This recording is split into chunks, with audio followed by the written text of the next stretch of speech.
లేదు, ప్రతి సంవత్సరంలాగే ఈ దీపావళి పూజకు సంబంధించిన అన్ని ఏర్పాట్లు నువ్వే స్వయంగా చూసుకో.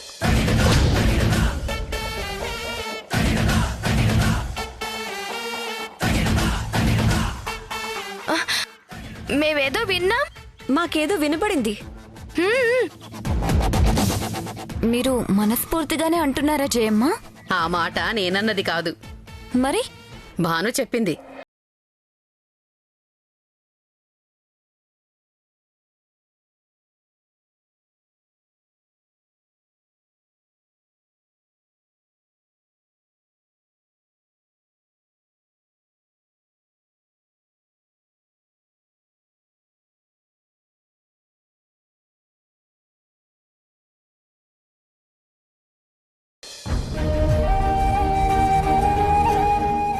అవును, నాకు చేతకాని వాటి జోలికెళ్ళి ఎందుకు డిస్టర్బ్ చేయాలి అనిపించింది. ప్రమిదలు నువ్వే చెయ్యి దక్ష, షాపింగేగా మేం చూసుకుంటాం. పేకాట పార్టీ కూడా ఉంది కదా జయమ్మ? ఎందుకు లేదు, ప్రతి సంవత్సరంలాగే అది జరుగుతుంది. పేకాట పార్టీ అంటే? ప్రతి దీపావళికి ముందు రోజు బంధువుల్ని, స్నేహితుల్ని, ఏజే బిజినెస్ కి సంబంధించిన వాళ్ళని పిలిచి సరదాగా పేకాట ఆడుకుంటాం. అదో వింత సరదా మా అత్తగారి వైపు నుండి వస్తోంది, మేము కంటిన్యూ చేస్తున్నాం. నిజంగానే వింతగా ఉంది. పేకాట పార్టీ వినడానికి కొత్తగా ఉంది. చాలా సరదాగా ఉంటుందిలే. ఈ సంవత్సరం నువ్వొచ్చావు, నీకా పార్టీ బాగా నచ్చుతుంది. పార్టీకి సంబంధించిన డెకరేషన్ సామాన్లు, లైట్లు పంపించమని ఈవెంట్ మేనేజర్కి చెప్పాను. ఇంకా రాలేదేంటి జయమ్మ?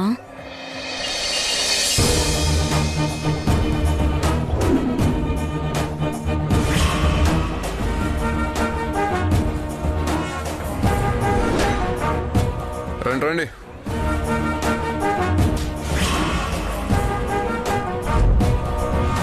ఈ సామాన్లన్నీ ఎక్కడ పెట్టమంటారమ్మా? ఓ, పేకాట పార్టీ కోసమా? ఇవాళే అవసరం లేదు కదా. సరే, హాల్లో వద్దు, మీకు ప్లేస్ చూపిస్తాను. పదండ్రా. ఇక్కడ పెట్టండి. ఇక్కడ పెట్టండి రా. ఇవేంటి బాబు? క్రాకర్స్ అమ్మగారు.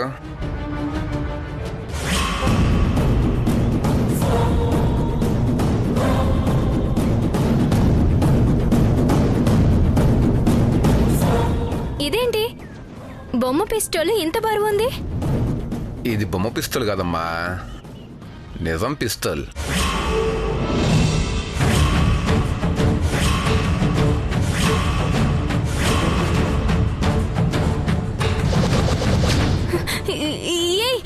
ఎవరు నువ్వు? ఎవరు అనుకుని ఎవరి మీద గురి పెట్టావు? బాను అనుకునే బాను గురి పెట్టాను.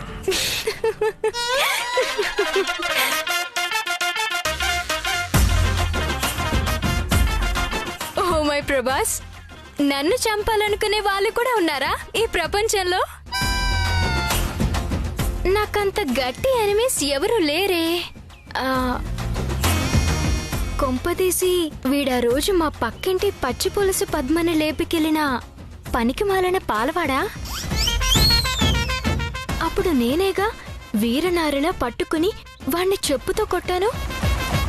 ఆ పగతో పాలమ్మిన డబ్బులతో పిస్టోల్ కొనుక్కుని మరీ వచ్చాడా? లేకపోతే నువ్వు కాలేజీలో మా అంజలి నేర్పించిన ఆ డ్రగ్స్ బ్యాచ్ బాబ్జీ గాడివా? నిన్నేనా నేను గ్రౌండ్ అంతా ఉరికించి ఉరికించి కుక్కను కొట్టినట్టు కొట్టింది? ఆ పగతోనే పిస్టోల్ కొనుక్కుని వచ్చావా?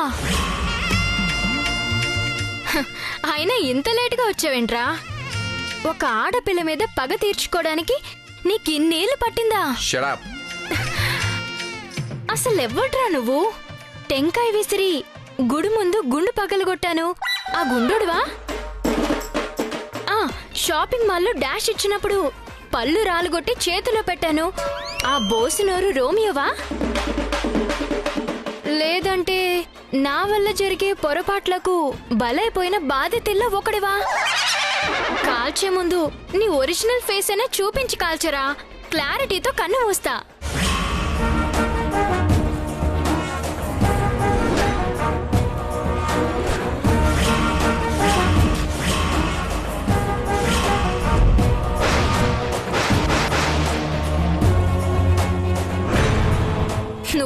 నేనే. నువ్వేనా?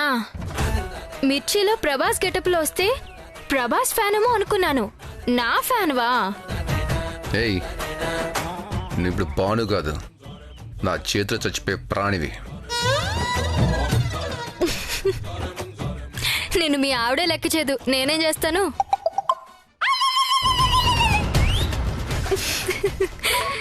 శుభం వచ్చింది కదా, చూడు.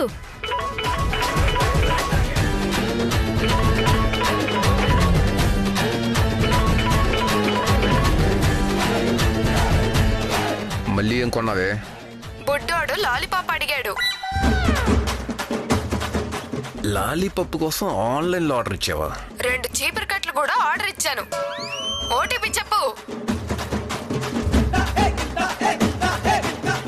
2 ఒకట్లు, ఒక 2, ఇంకొక 2. 1122 అని ఏడవచ్చు కదా. ఏడ్చన్లే, పెట్టేయి. అసలేంటి నువ్వు సరాసరి ఇంటికే వచ్చేసావు? ఏ ఆటలు ఉందా? మొగుడంటే ఇష్టమే లేదన్నావు. ఇంట్లో పర్మనెంట్గా సెటిల్ అయిపోయి మొగుడు కోసం పూజలు చేస్తున్నావు, ఉపవాసాలు చేస్తున్నావు. అంటే ఏజీని క్షమించేసావా? నువ్విప్పుడు నిజంగానే కాల్ చేస్తే చావనైనా చేస్తా గాని ఏజీకి భార్యగా చచ్చిన ఉండను. ఏమనుకుంటున్నావు నా గురించి? అంతగా ద్వేషించేదానివైతే ఆ సేఫ్ లాకర్ నాకెందుకు అప్పు చెప్పట్లేదు? ఆ లాకర్ని ఓపెన్ చేయాలా, లాకర్ని తీసుకొచ్చి మీకు ఇవ్వాలా? నాకే లాకర్ తెచ్చివ్వాలి. అది ఇప్పుడు గదిలో లేదు. ఎక్కడందో వెతికి నా దగ్గరికి చేర్చాలి.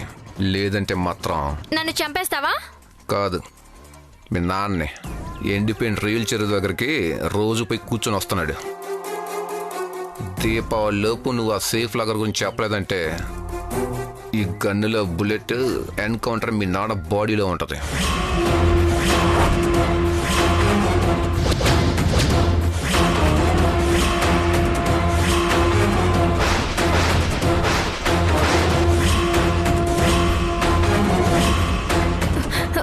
ముందు క్రిమినల్ కేసు పెడతానని భయపెట్టావు. నీకు భయం లేదు కదా?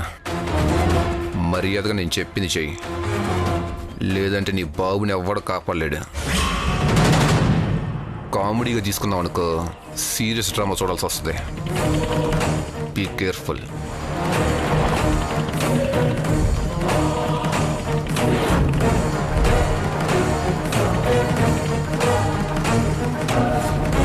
ఆ లాకర్ ఏదో ఇచ్చి పడేస్తే పీడ పోతుంది. మా నాన్న కన్నా నాకేది ముఖ్యం కాదు. ఇప్పటి నుంచి మొదలు పెట్టాలి. అది వీడి మొహాన కొట్టాక ఈ ఇంట్లో ఉండాల్సిన అవసరమే రాదు.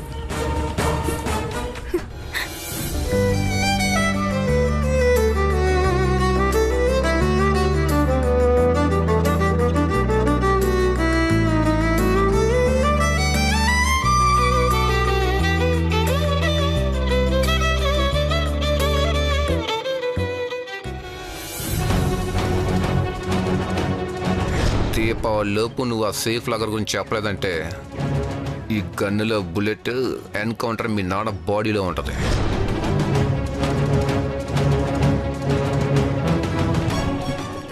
ఇదిగో, నేను షాపింగ్ చాలాసార్లు చేశాను, కానీ ఇవెప్పుడూ చేయలేదు. ఒకసారి నేను ట్రై చేస్తాను.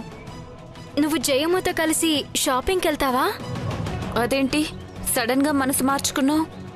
షాపింగ్ మీద నాకెప్పుడూ ఇంట్రెస్ట్ లేదు. మీకు నచ్చినవన్నీ మీరే సెలెక్ట్ చేసుకుంటే బాగుంటుంది కదా. మాయా చిత్రాలు కొన్నట్టు షాపింగ్ మీద నాకు ఇంట్రెస్ట్ ఉండదు. నువ్వే వెళ్ళు. అంటే అది పేకాట పార్టీ అన్నారు కదా, దాని గురించి నాకు నిజంగా ఏమీ తెలీదు. నీకు తెలుసు కదా, అందుకే నువ్వెళ్తేనే ఆ పార్టీకి కావలసినవన్నీ దగ్గరుండి తీసుకోవచ్చు. నీకు ఇలాంటి పనులు చేయడం రాదు కదా.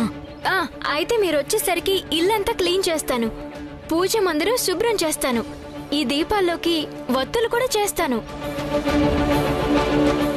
షాపింగ్ చేయడం మాత్రం నా వల్ల కాదు.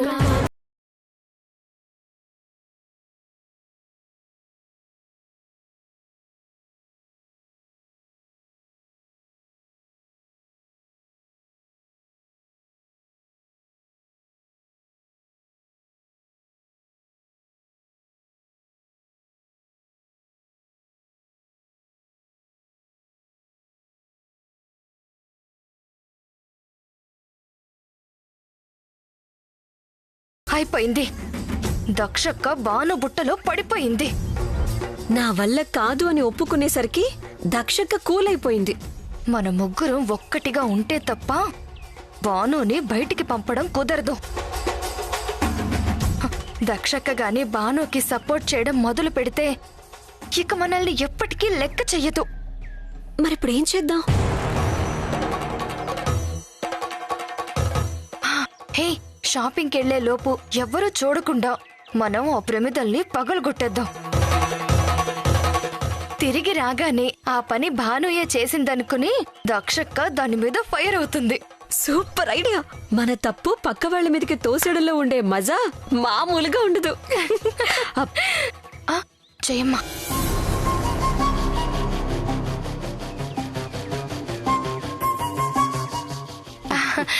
బయలుదేరదామా? మేము హ్యాండ్ బ్యాగ్ మర్చిపోయాం. మీరు వెళ్ళండి, మేము వచ్చేస్తాం. సరే, బయట వెయిట్ చేస్తూ ఉంటాను. త్వరగా వచ్చేయండి. భాను,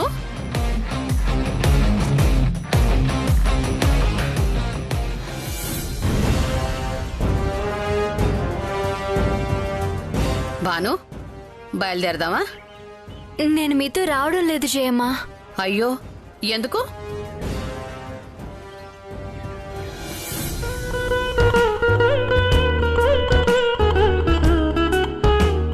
ఈ మాయా చిత్ర హ్యాండ్ బ్యాగులు తెచ్చుకుంటామని లోపలికెళ్ళి ఇంకా రాలేదేమిటి?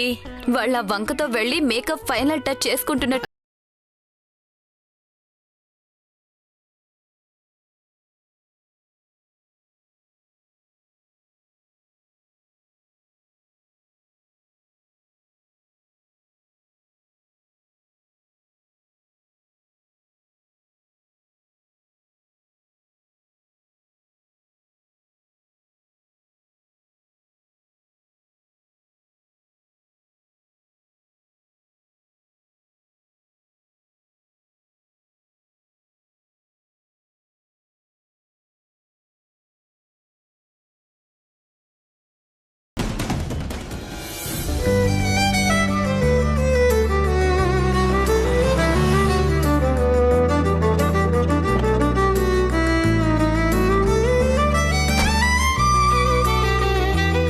ఇప్పుడొచ్చావేంటి అజయ్?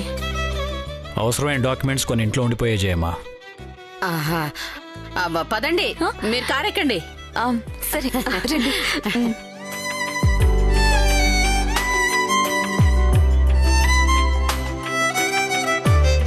ఎక్కడికి? దీపావళి షాపింగ్కి.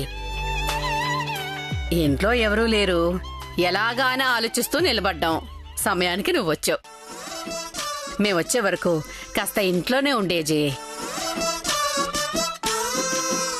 ఆ బేకరీ లేదా? లేదు కాబట్టే కదా నిన్నుండమంటున్నాను. బ్యూటీ పార్లర్కి నేనే పంపించాను. భూతాల్ని బ్యూటీలా మార్చే బ్యూటీ పార్లర్స్ కూడా పుట్టుకొచ్చాయా? ఆహా. సరే, ఉంటానులే. ఇంట్లోనే వర్క్ చేసుకుంటాను.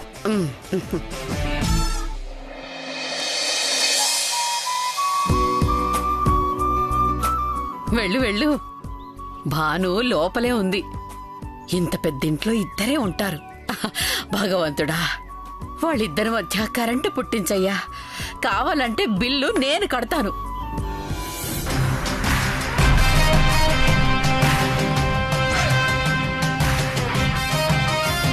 అందరూ వెళ్ళిపోయారు.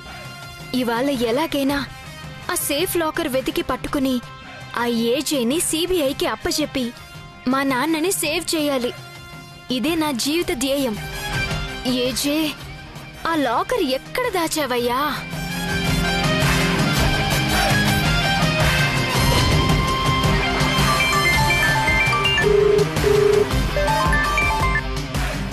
ఏంటి ఇప్పుడేగా వార్నింగ్ ఇచ్చావు? వెతుకుతున్నావా? అదే పని చేస్తున్నాను. ఆ ఏజీ హంతకుడే కాదు, తెలివైన క్రిమినల్. నీ మీద డౌట్ వచ్చింది కాబట్టి లాకర్ నా గది నుంచి మాయం చేశాడు. నా మీద డౌట్ రాలేదు. నేను ఆ గదిలోనే ఉంటాను కదా, అందుకే జాగ్రత్త పడ్డాడు. స్టోర్ రూమ్ లో వెతుకు. ఇప్పుడు నేను వెతికేది అక్కడే. ఎక్కడన్నా కవర్ చేసి ఉండొచ్చు, సరిగ్గా చూడు.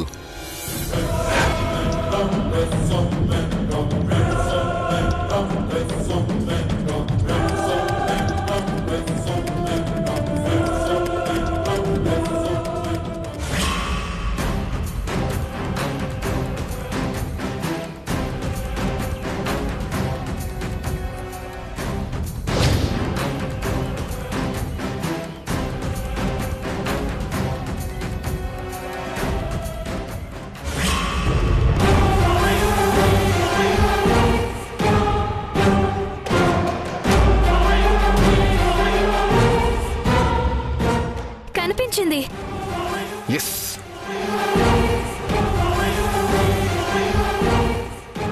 ఇప్పుడు ఏం చేయాలి? ఇంట్లో ఎవరు లేరు కదా, దాన్ని బయట తీసుకుని రా. సరే, ఇది ఇచ్చేస్తే ఇక నువ్వు నా జోలికి రావు కదా? రాను. నీతో నాకు ఇంక పనే లేదు. అందులో ఉన్న సాక్ష్యాలతో ఏజెంట్ జైలుకి పంపించే పనిలో ఉంటాను.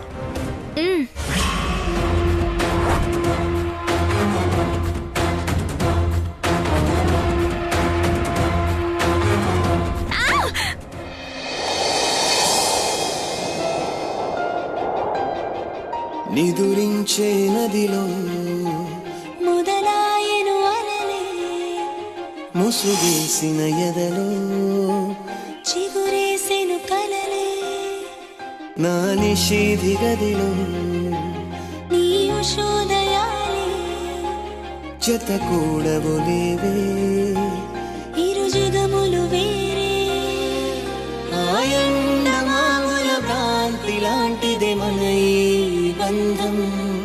నా రాతలో ఏ గీత నిన్ను చూపదే సాక్ష్యం. దరిచేరని దూరం మన కలయిక తీరం, ముని మాపుల చందం మన ఇరువురి పయనం. ఈ కలయిక ఎప్పుడు తెలవారే కలలే, కలగలవాలన్నా జత కుదరదు ఈ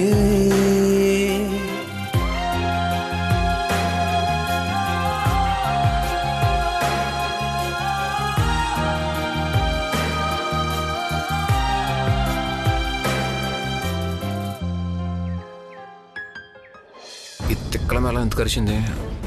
ఒకవేళ ఎవరన్నా వచ్చుంటారా? ఏయ్, నువ్వు ఇక్కడేం చేస్తున్నావు? మై గాడ్, ఈ తింగర దొరికిపోయినట్టుంది. మీరెందుకు వచ్చారు? ఏంటి? మీరు బయటికి వెళ్ళారు కదా, అప్పుడే ఎందుకు వచ్చారు? నేనేం అడుగుతున్నాను, నువ్వేం అడుగుతున్నావు? అసలు నువ్వు స్టోర్ రూమ్లో ఏం చేస్తున్నావు? నేనేం చేస్తున్నానని మీరు అనుకుంటున్నారు? ఎదురు ప్రశ్నలు వేయొద్దు. ఇల్లంతా వదిలేసి ఎక్కడ తిరుగుతున్నావు ఏంటి?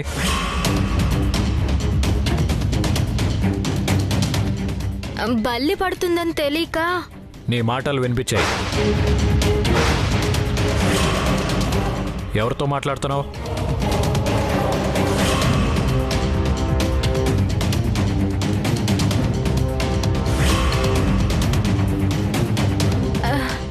అదా, అది ఒక నాటకం. నాటకమా? స్టోర్ రూమ్లో నాటకం ఏంటి? Non sense. Auditions, self auditions. నాటకం కోసం ప్రాక్టీస్ చేస్తున్నా.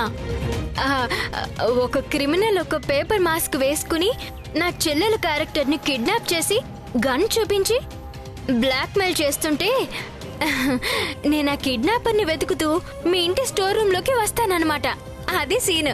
ఎలా ఉంది? ఏంటి ఓవర్ యాక్షన్ చేస్తున్నావు? లేదు, ఉత్త యాక్షనే చేస్తున్నాను. నువ్వు ఇంట్లో ఆడే డ్రామాలు సరిపోలేదనా ఇంకో డ్రామా ప్రాక్టీస్ చేస్తున్నావు? పిచ్చి పిచ్చి నాటకాలు ఆపి బయటికి రా.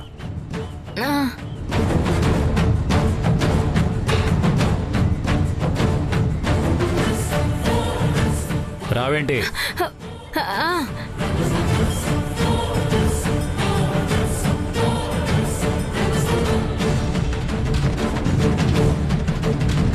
రా.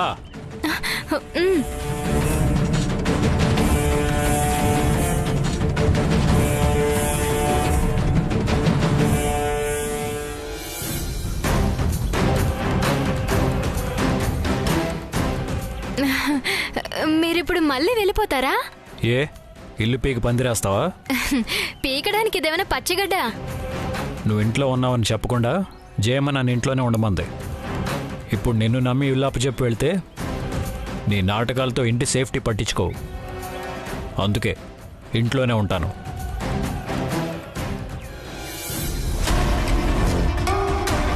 అందుకే ఉంటున్నాడా? లేదంటే లాకర్ కోసం నేను ట్రై చేస్తానని డౌట్తో ఉంటున్నాడా?